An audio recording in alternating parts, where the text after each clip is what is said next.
और अब मैं आज के इस समापन सत्र के अध्यक्ष हमारे राजयोगी बृजमोहन भाई साहब जो माउंट आबू से आए हैं, आपसे निवेदन करूंगी कि आप अपना अध्यक्षीय उद्बोधन हमारे सामने रखेंगे। ओम शांति। मैं सिर्फ आपको 4 बातें कहूँगा कि जो कोई बड़ा कार्य होता है उसको समय लगता है, तो समय के अनुसार ये जो आयोजन हुआ है ये एक अच्छा कदम हम सब ने देखा कि इसमें विभिन्न विभिन्न विचारों वाले भी धीरे धीरे एक ही लक्ष्य की ओर जा रहे हैं।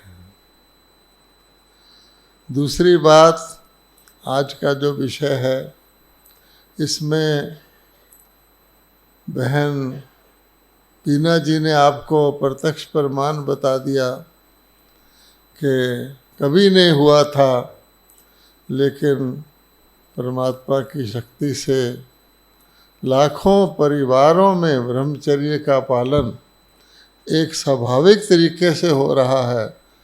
मैंने पहले भी कहा था कि शिव परमात्मा ने तीसरी आँख खोलकर कामदेव को भस्म किया था, तो हम आत्माओं की ही तीसरी आँख खोली थी, कामदेव भस्म हो चुका है उनके लिए जो शिव के साथ हैं। और अब फिर द्वापर में जाकर के वो पुनः रजोगुण से पैदा होगा, तो अब के बाद सतयुग और त्रेता में जो देवी देवताओं की सृष्टि होगी वो काम विकार से मुक्त होगी। ये एक पक्का निश्चय हम लोगों का अनुभव है।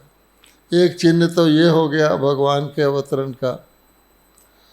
दूसरा, बहनों उषा बहन जी ने बताया कि धर्म ग्लानि कितनी हो चुकी है, अति हो चुकी है, अति हो चुकी है।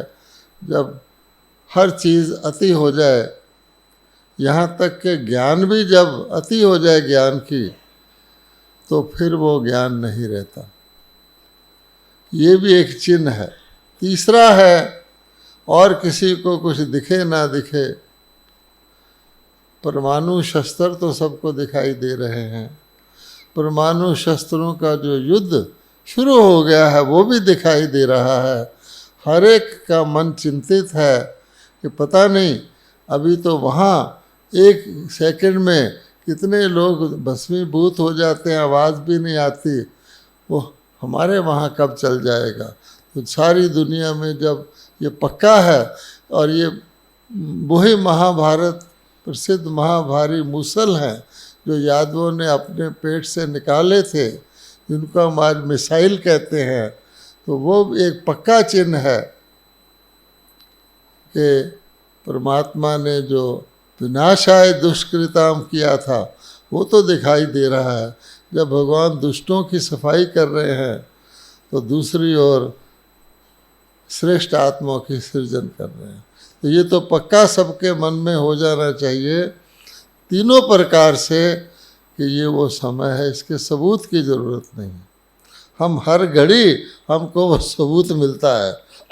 अगर हम उस सबूत को हटाना भी चाहें तो फिर प्रकट हो जाता है कि नहीं, ये वही अंतिम बेला है, सृष्टि चक्र के पुनरावृत्ति का समय।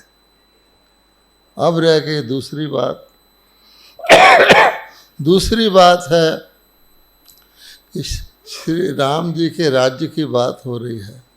राम के राज्य में तो हम जानते हैं हिंसा परमो धर्म था, शेर गाय एक घाट जल पीते थे। तो उसमें जो मुझे घटना याद आई, जो आज मैंने किसी को सुनाई, कि सीता जी के स्वयंवर में जो शर्त रखी गई थी वो क्या रखी गई थी कि इस धनुष को कौन तोड़ेगा। वो जो धनुष को कौन तोड़ेगा, तो श्री राम ने उस धनुष को तोड़ा था। अब धनुष युद्ध की निशानी है कि कोई व्यक्ति को किसी दुश्मन से युद्ध करना पड़ता है तो उसको धनुष बाण की आवश्यकता होती है। जब वो युद्ध में विजय प्राप्त कर लेता है तो धनुष की आवश्यकता नहीं होती। इसलिए सीता स्वयंवर होना है, क्योंकि राम राज्य में सीता जी और राम जी का दोनों का मिला हुआ राज्य शुरू होता है। इसलिए सीता स्वयंवर इस बात का यादगार है कि परमात्मा ने आकर के विकारों के ऊपर जो विजय प्राप्त कराई थी, और रामबाण भी आपको पता बड़ा प्रसिद्ध है, जो कभी चूकता नहीं है। तो उस विजय के बाद भगवान ने कहा अब तुम्हारी विजय हो गई है, अब के बाद युद्ध नहीं होगा। अगर हम धनुष्वान का चिन्ह श्री राम को राजगद्दी पर बैठे हुए भी दिखाते हैं, वो द्वापर में बनाया गया है, वो एक स्मारक है कि कभी इन्होंने युद्ध किया था। परंतु अयोध्या अर्थात जहाँ युद्ध नहीं होता, ये बात भी नोट करने की है कि क्योंकि आज बहुत सारे महात्मा कह रहे थे कि हम शास्त्र भी रखते हैं तो शस्त्र भी रखते हैं, हम क्रांति भी करते हैं। नहीं, ये मेहनत का तरीका एक मंदिर बनाने के लिए है। राम राज्य स्थापन तो परमात्मा करता है, वो मोहब्बत का रास्ता अख्तियार करवाता है। आपको वहाँ कभी स्वर्ग में मेहनत करनी ही नहीं पड़ती। चौथी बात, लास्ट बात यह है जो हम सब के काम की है, हमको राम राज्य लाने के लिए क्या करना है। महात्मा जी ने बहुत अच्छी बात कही कि कोई भी काम अगर उसकी विधि ठीक है तो मुश्किल नहीं होता, और अगर उसकी विधि गलत है तो आसान काम भी मुश्किल लगता है। आप देखिए शास्त्रों में हमारे धर्मों ने अनेक शास्त्र पैदा किए। शास्त्रों में होता है ज्ञान। अब ज्ञान कहा गया, ज्ञान से गति नहीं, बिना ज्ञान। लेकिन यहाँ तो ज्ञान से दुर्गति हो रही है। लोग सदगति के लिए पुकार रहे हैं, इतने सारे शास्त्र होते हुए भी खोज रहे हैं, सर्वव्यापी कहते हुए भी खोज रहे हैं। तो मैं सिर्फ ये कहना चाहता हूँ, ज्ञान का सार होता है अच्छे और बुरे को जानना, इसको कहते हैं ज्ञान। अंधकार और प्रकाश को जानना, मुझे क्या करना चाहिए और क्या नहीं करना चाहिए, इसका बोध ही ज्ञान है। अगर हमारे पास ये ज्ञान भी हो गया कि मुझे क्या करना है और क्या नहीं करना है, आज का पढ़ा लिखा व्यक्ति यही कहता है, मुझे पता है ना अच्छा क्या है बुरा क्या है, आप मुझे क्या सिखाओगे, धर्म मुझे क्या सिखाएगा। नोट करिए, आपको ज्ञान है, ये करना है चाहिए, ये नहीं करना चाहिए, ये अच्छा और ये बुरा है।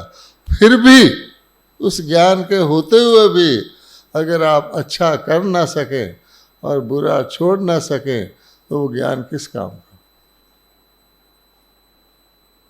अब आइए, फिर क्या है, परमात्मा के पास ऐसा कौन सा जादू है। तो आप जानते हैं कि महात्माओं ने मातृशक्ति को तो त्याग दिया, लेकिन अपने साथ सरस्वती की डिग्री लगाते हैं। स्वामी फलाना फलाना सरस्वती क्यों लगाते हैं। सरस्वती एक तो मातृशक्ति का प्रतीक है और एक सरस्वती विजडम का प्रतीक है। उसको गॉडेस ऑफ विजडम कहा गया है। ब्रह्मा जी की पुत्री है। परमात्मा शिव ने शिव शक्ति को रचा।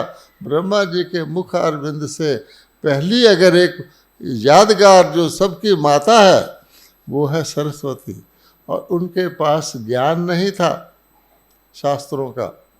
वो तो उन्होंने ब्रह्मा जी को दिखाने के लिए विष्णु के नाभ से कहा गया है, ये जो वाणी है ये विष्णु के नाभि कमल नाभ विष्णु के मुखारविंद से निकली हुई है। सीधा ही विष्णु क्यों नहीं कह दिया। विष्णु की कमल नाभि से ब्रह्मा निकलते हैं और ब्रह्मा जी के मुख से वो वाणी निकलती है।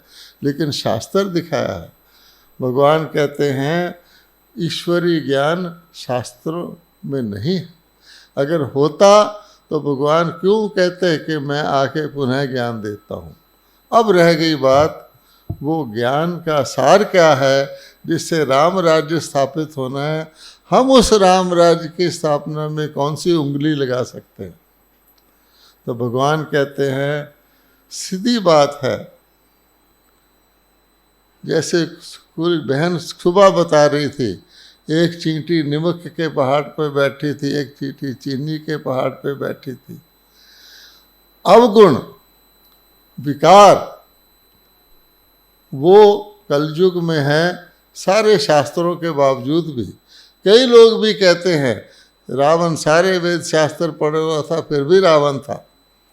तो भगवान ने सिंपल विजडम दी है, वो क्या है कि सतयुग में राम राज्य में शुभ ही शुभ होता है, शुभ ही शुभ होता है, और कलयुग में कुछ भी कर लो अशुभ ही अशुभ होता है। इसलिए चाबी क्या है, हम अपने घरों के बाहर एक स्वस्तिका बनाते हैं जिसको श्री गणेश कहते हैं, उसमें लिखते हैं शुभम लाभम।